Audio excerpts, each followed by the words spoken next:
right, welcome back. As many of you may know, dancing has been a lifelong passion of mine. I'm so excited now for us to share our next guest and for her to share her amazing story. Emily Carrico from Kentucky. She suffered from a disabling disease as a young child. Doctors said she might not walk again, but not only does she walk, she's a professional dancer. It's on now with Emily Carrico. First of all, thanks so much for being here. Thank you. I know you're busy, so we're glad that you could come and chat with us today. Thank you for having me. Yeah, and so your story began right here in Kentucky as a young dancer. Yes, I'm from Richmond, but I trained as a classically trained ballet dancer here in Lexington at the Kentucky Ballet Theater Academy. Yeah, and it wasn't the easiest start for you as someone interested in dancing. I understand. No.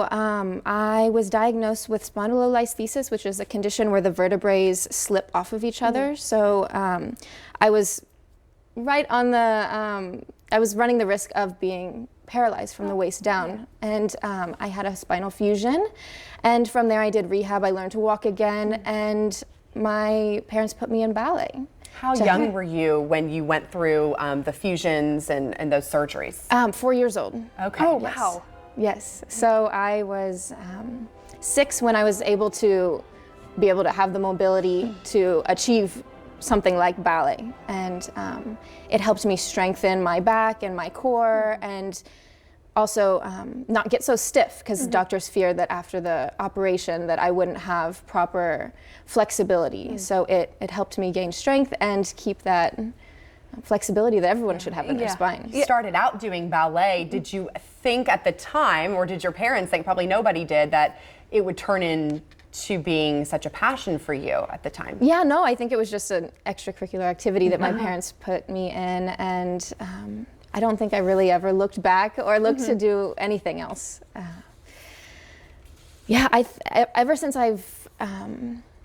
when I've gone back to see the surgeon that did the operation, he's just been blown away that I can touch my toes, run, do anything, let alone, Let alone one of the turn. one of the hardest things that anybody can do. Yeah, and your core is so important in ballet because the alignment leads to everything. If you don't have that proper alignment, you can't do an arabesque with it. Your arms out and your leg up in the air and everything like that. And of course, dancing on point so difficult too. Is there still any recuperation that you need to do? Any extra recovery that you still go through even now? Right. I do really make sure to be on top of my conditioning and be gentle with my spine. Sometimes I have a choreographer or someone in the front of the room that wants me to do some extreme movement, and I have to, value myself first a little bit and stay true to being healthy. And so I do lots of conditioning to keep my core very strong, and I always wear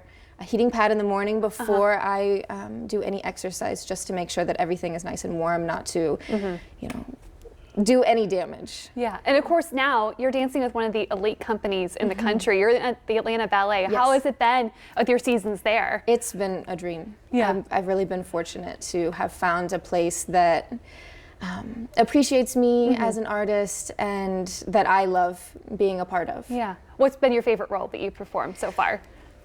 Aside from Marie and the Nutcracker, definitely the Sylph in La Sylphide. Oh, okay, yeah, that's a beautiful ballet. It is, it was really special to perform. Yeah. Oh, well, Emily, thank you so much for taking time to visit with us today. It's such an honor to have you on the show today. Thank you so much. Yes, Thanks for sharing your story. So inspiring. It's inspiring, and we love that, local from right here in Central Kentucky. So it's great to see you, and thanks for being on.